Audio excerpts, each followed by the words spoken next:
All right, Grand Rising family. I want you guys to do something real quick, okay? Before we even talk about anything, we're gonna play a little game. I want you guys to, with as much intensity as you possibly can, I want y'all to close your eyes and I want you guys to visualize an apple, a red apple, just to keep it simple. Engage all your senses into this. Pause the video if you have to.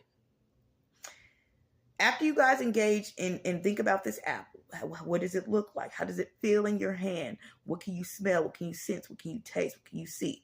I want you guys to turn that apple into an apple pie. Do your granny's famous apple pie, whatever. Pretend it's Thanksgiving morning. Your granny just cooked her famous fresh apple pie, right? Really get into this image. Get into the scene of what you are experiencing. Pause the video if you have to do that. Close your eyes. All right. Now, when you're done doing that, keep that imagery in the back of your mind. Remember all that you just did. Just remember what it felt like, what you sensed, what you touched, what you seen, what you tasted, all that. If you did it with as much intensity as you possibly can. Now, in our last video, we spoke about navigating your darkness. And what I mean by navigating, I mean going through it, healing, overcoming, going and triumphing and getting on the other end of darkness, of heaviness, of chaos, right? So in this video, I want to talk about that in regards to the body. Now, a lot of times people put emphasis on the mind, and for good reason, because if you think about it, the mind sits on the cuff, the halfway point between the upper planes of existence or realms and the lower. All right. The mind is right there in the middle.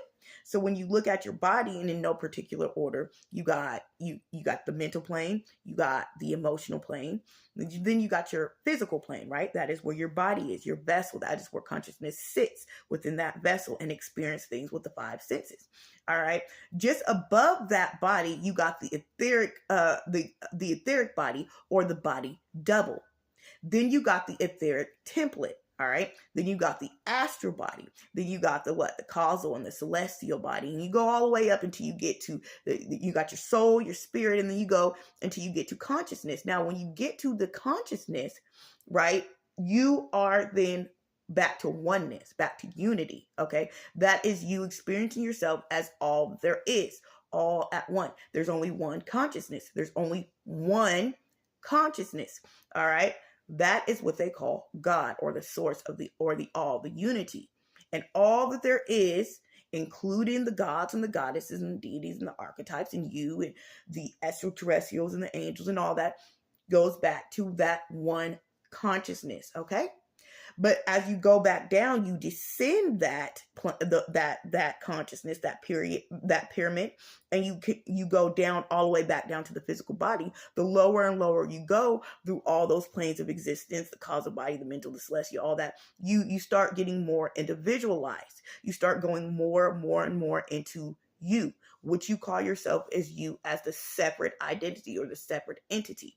This is the story of 1/3 of the angels leaving heaven with who? Lucifer. Who is Lucifer? The prince of the power of the air element. Air deals with the intellect, the mind. Okay.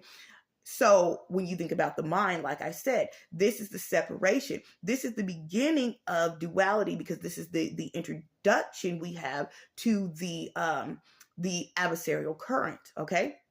This is why ego is associated with the mind, which is associated with you being separate from God or the source or the most high, right? All right. So that is you being as an individualized spark. That is the 1/3 of the angels leaving with Lucifer descending down from the heavens to the earth. That is leaving your oneness, your unity, going all the way back down to individual, right? Then you get duality. Duality comes from that. Duality comes from the ego or the adversarial current. Okay. That's why you get this. And then senses, your five senses comes from duality. So it's all connected. Your five senses come from duality because there's different levels of sensation, right? Now, when you go back to that thing that I just had you do, that when you sense and you engage your senses into that apple and that apple pie, think about all the stuff that you experience. What did you see? What did you smell? What did you taste? What did you hear? All that you experienced, right? You were able to experience something so real, something so vivid out of something that technically did not exist in your hand at that moment, right? The light construct that creates what an apple is to your brain, right, did not come from the outside. That is, you walking to your refrigerator, to your kitchen, or to the grocery store and grabbing that apple. It didn't come from the outside. It came from the inside, the consciousness, your mind, right? So that shows you that reversal, right? As above, so below, as within, so without, right? You can do the reverse is also true. Okay, so that's just a little side note. But you were able to visualize all that, correct? So what that tells you is there is a part of you where senses is stored as memory, kind of like a screenshot. When you take a screenshot of something or a picture, a still image of something, it becomes stored as data, as memory in your photos. Like, right? When you get it from your phone, you can go back into your phone and you can retrieve those pictures and it'll show up exactly as it happened, exactly as you remembered it. The same thing happens within you. Your experiences are stored within you.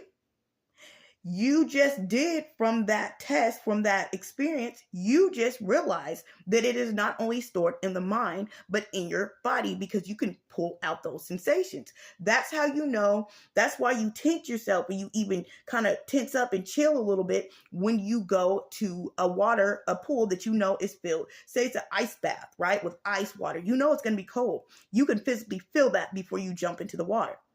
Or you stay away from something that's going to be hot, like say an eye, right? You don't go and you don't touch fire. Your body physically won't let you do it because you know it's going to be hot. You tense up. This is because your experiences, good or bad, big or little, significant or insignificant, is stored within the body. That then stores itself into your etheric template, or your etheric body, your body double, and then to the template, and then to the astral. Your astral plane deals with your emotions, right?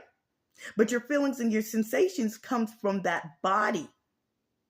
And that causes certain emotions, which causes certain thoughts to come through here. And then you project those thoughts into your reality, and then you experience something.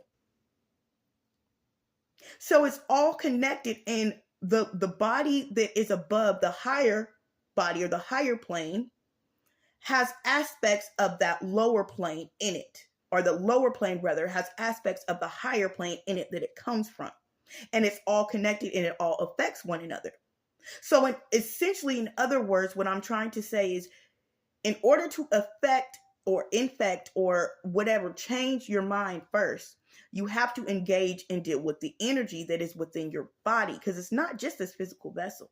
People don't want to put emphasis on the body because they think it's insignificant. Oh, if I change my thoughts, I'll change my body. Well, yes, to a certain degree, but your body holds more energetic storage, right, than even your mind, because your mind is changeable. Your mind's like water, but your body is like fire. It's more stable. It's more, it's harder. It's more steady. Whereas your mind is like water. It flows, right? Your mind is like the feminine, it flows, but your body is more like the masculine, or like earth, right? The earth element, it stays solid, all right? Earth and fire, where your mind is like air and water, okay? So it will behoove you to work within your body before you can work within your mind. In the next video, I'm going to tell you what type of exercises and things that you need to do to work within the body to be able to change the mind. And once you can change the body, you change the energy of the mind, then you can change what projects off that screen, your circumstances. You can change your reality, all right? You can do magic. You can do manifestation work. But your mind is not going to change unless the energetic currents that is in your body changes. All right. So we're going to talk about that more in the next video. I love y'all.